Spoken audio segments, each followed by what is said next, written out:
I am Dr. Basaraj, Professor in Electronics and Communication Engineering, St. Peter Engineering College, Hyderabad. Now I am going to explain of PCCN subject for Computer Science Engineering. So, of Unit 2, in that Unit 2, I am going to explain computer applications and application protocol, computer communications and network models, communication service methods and data transmission modes, analog and digital communications, speed and capacity of communication channel, multiplexing and switching, and the last one is network architecture and OSI reference model. See, now in this video lecture I am going to explain of two chapters, that is computer applications and application protocols, then computer communication and network models. Then the further video I am going to explain the other chapters.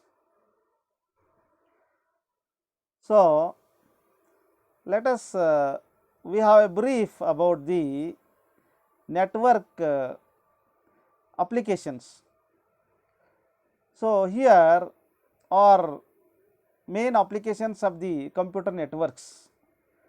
See, we are going to use for communications in the and also in sharing software and sharing files and sharing informations, sharing data, sharing hardware, and also for the security purpose and information preservations, means storing the informations. In all the fields the computer networks having the applications. So, because of these applications, this computer networks have a lot of uses in all the fields.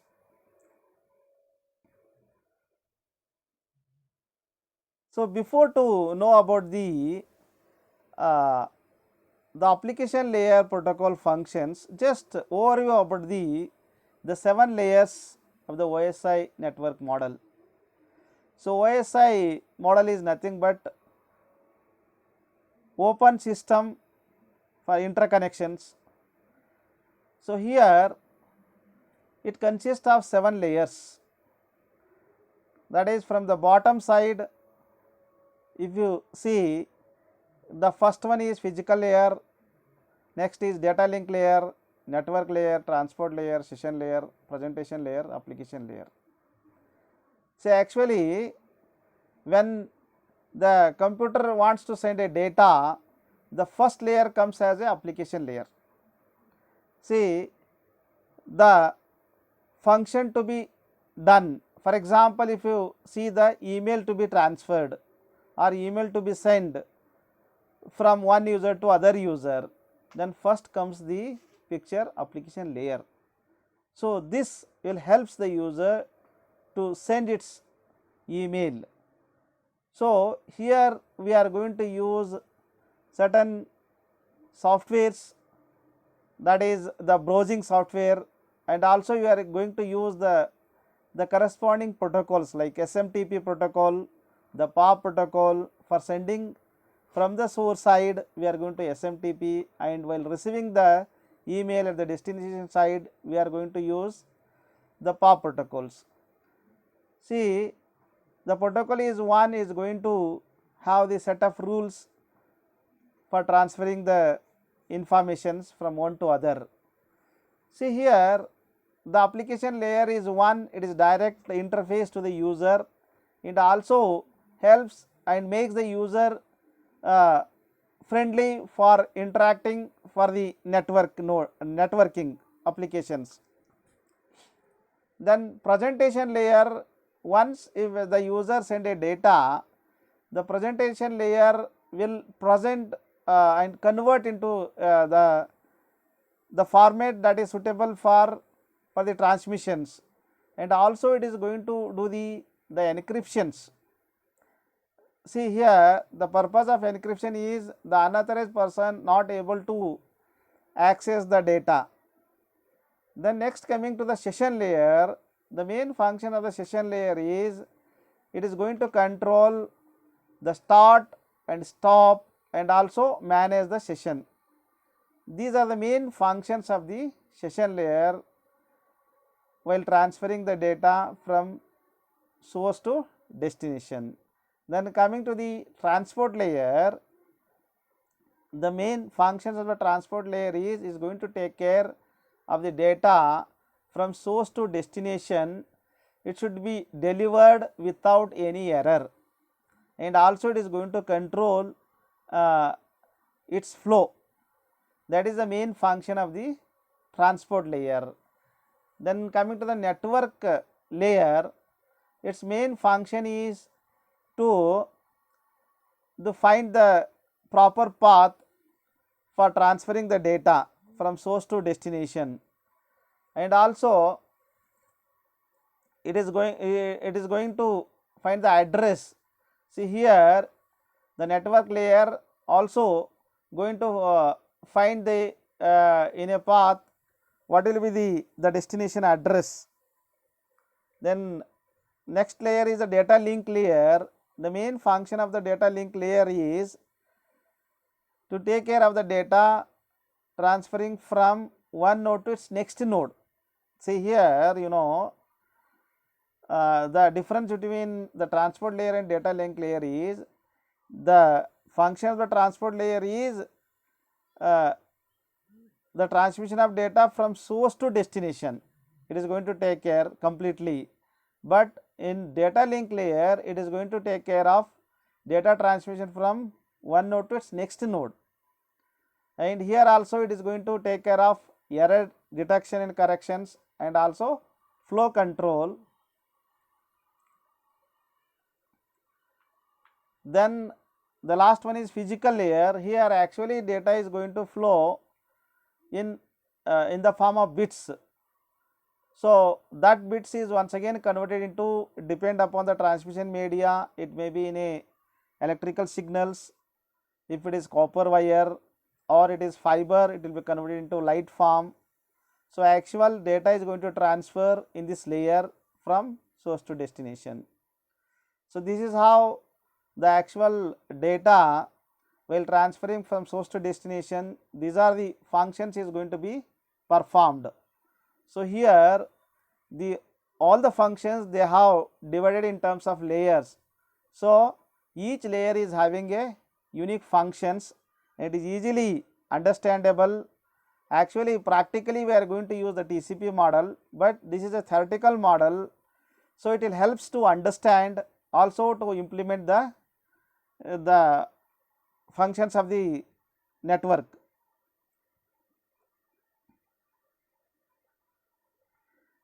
The next, the functions of applications layer. Here there are few main functions here we are going to discuss. That is mail services, means sending email and receiving the email. That is one of the main functions of the application layer. This layer provides the basis for email forwarding and storage. And another function is file transfer, access and management. See, transferring the file from one node to other node and also managing. Then the third function is network virtual terminal. See here, it allows the user to log into the remote system and can able to control. This is called network virtual terminal. See here, the corresponding protocol to be used in email sending and receiving. So here we are going to use the protocol, that is simple mail transfer protocol. Here the sender is going to send his data to the mail server, then that mail is going to be sent to the destination side. There is one receiver mail server will be there. So that information will be stored in the receiver mail server. Then that mail is sent to the receiver by using a POP protocol. This is how the data is going to send, or I mean email is going to send from sender to receiver. Then file transfer protocol for sending the files from one device to another device. See here, the files is going to transfer from source to the file server. From that file server is going to send to the receiver. So here the file transfer protocol is going to take care of sending the files from source to destination. Then telnet is the protocol is going to be used for virtual terminal login. See, suppose if you want to log in remotely to other systems by using a telnet protocol is going to provide that facility for remotely we can the systems user can log in and he can change their functions, or he can install any softwares, and also he can take the control over the systems which is placed remotely. So that is called a virtual terminal. So this functions can be performed by using telnet protocol. Then here the computer networks has been categorized basically in three forms: centralized, distributed and decentralized. See here, let us see the main the concepts of centralized and in distributed. See, the centralized system is one, all the control will be one systems. So the everything, any data can be changed, it will be changed in the centralized systems, in one systems. The user can only change once and it will be stored in the central systems, and any controlled to be done, that is controlled by the main center system, that is called centralized systems.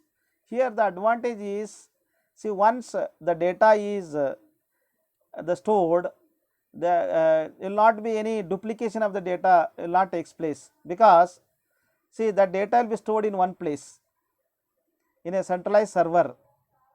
So for example, if you take our Aadhaar card, Aadhaar card, the updation will be done in a centralized server. So through users we can do the updation. Once updation is over, that will be stored in the main server. So and any control to be done through that server only. So this type of providing a functions is called centralized systems. Then the distributed system is one. Here there is a main server is there, and also the users is also given the facility, they can change their data and store in their individual storage also. So there are two ways. One is some control is also given to the end user, and that main control is also there in the main server. So this is how the done the functions in distributed systems. The next one is centralized. See, yeah, already we know centralized. In decentralized systems, each end user is having its own control. So there is no central systems here, there is no main server here. Each individual systems is having its own backup and its own way to store and its own way to control the data. See here, main disadvantage is decentralized. There may be chances of duplication of the data. See here, if suppose if Aadhaar card has been done in a decentralized manner, then there will be a lot of problems. Each device, they can store their own data. It's not going to match with the device with other states or in other place. So that depends upon the applications. We are going to use any among these three systems.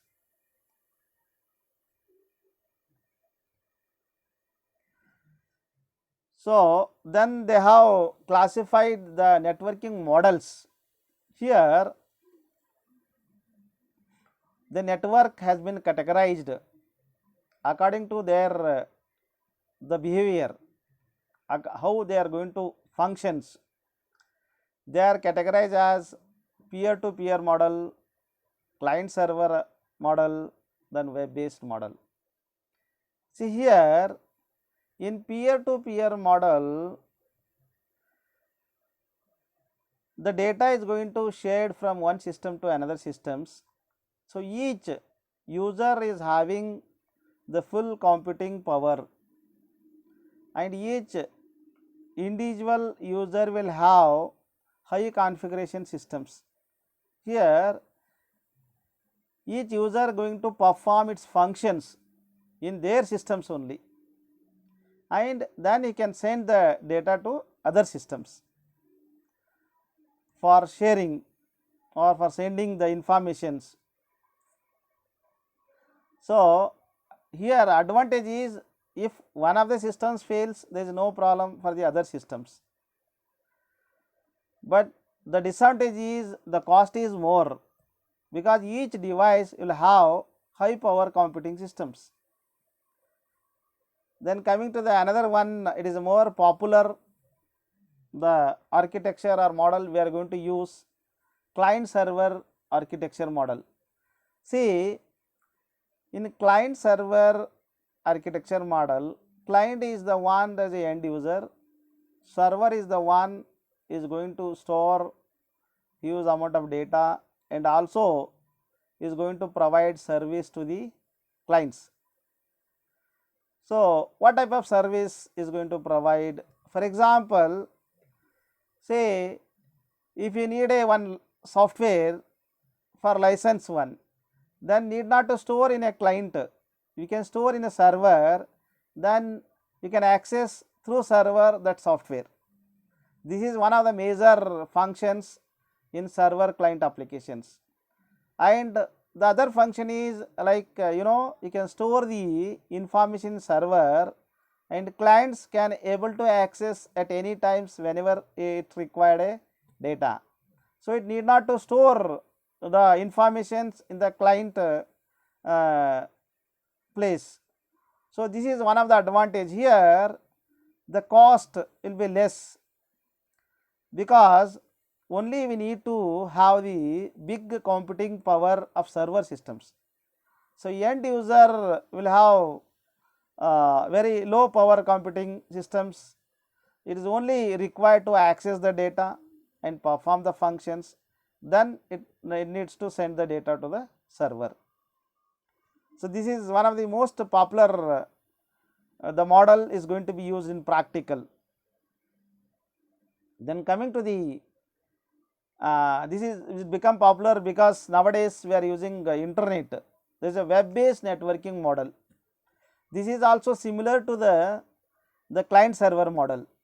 So here the web applications is going to be performed by the web server.